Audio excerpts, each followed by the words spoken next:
And next is Slimegirl, written by Josh Hatfield of the JVJ podcast. It is 281 pages. It is $2.99. It is available on Kindle Unlimited. And here is the author's description. In the year 2101, Islands allows users to become whoever they want to be. A 19-year-old Sylvi Grohl is excited for her first semester in a new school, but all thoughts of higher education vanish when she starts receiving strange packages at home, packages she didn't order. As Sly delves deeper into the underbelly of Islands to find the source of the mysterious packages, she finds herself caught in a dangerous love triangle in a world where she can't tell friend from foe. Can she unravel the mystery without alienating everyone around her, or will the consequences of her own actions finally catch up with her? Okay, so that's the novel description. It's fairly accurate. I think there's a little more of a threadish thing going on there that doesn't play up for a lot of the story. First of all, let me say right off the bat, this novel didn't work for me. Even just looking at the cover, you can tell that there's an emphasis on like this romantic element. It is little RPG technically, and I think even though it didn't work for me personally, I think the author has potential. At least there were several aspects of the story that I actually liked, even if on the whole, the novel didn't work for me personally. And that's really what a 6 out of 10 is. It's like, oh, this doesn't work for me, but I'm going to specify what didn't work for me. And if those things don't matter to you, you may enjoy this more than I did. And that's what that means. First of all, the stuff that I actually enjoyed in the story.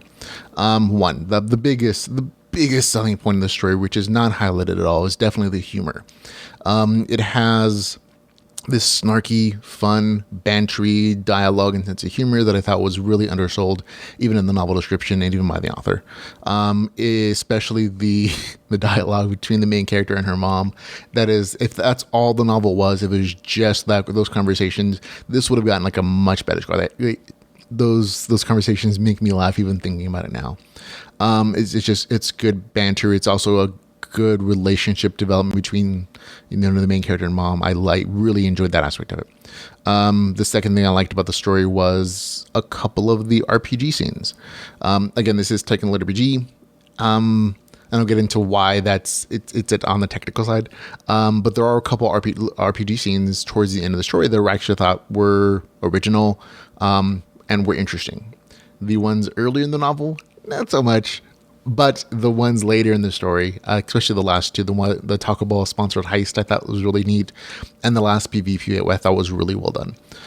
But the ones that are earlier in the story have issues. I don't get into that. So on to the stuff that didn't work for me. This is slightly longer. One, the core story is basically a VR high school dating drama. It is. That's what it is. And yes, the main character is supposed to be in college, but it feels like a high school drama because it's the main character's first relationship, her first kiss, a first time two boys have liked her at the same time, and she just can't choose between them. And I'm just not into that kind of story. It's just not my kind of thing. And this is totally personal preference. But I don't have anything else to base a review on basically besides personal preferences. I'm more into like actiony stuff.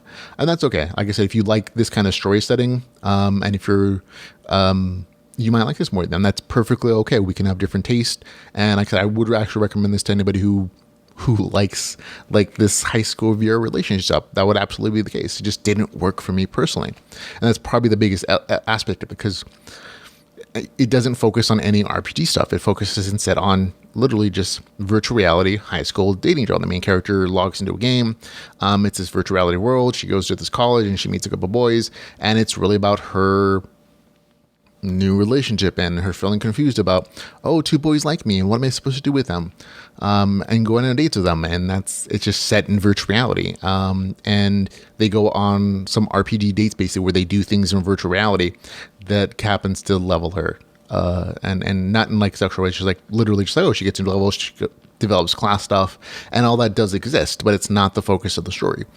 And that brings me to the next point. The RPG stuff in the story, it felt like it wasn't really that important. Like you could, yes, it exists. The main character levels. I thought there was some nice thought put into her class and her race progress, which is a slime girl.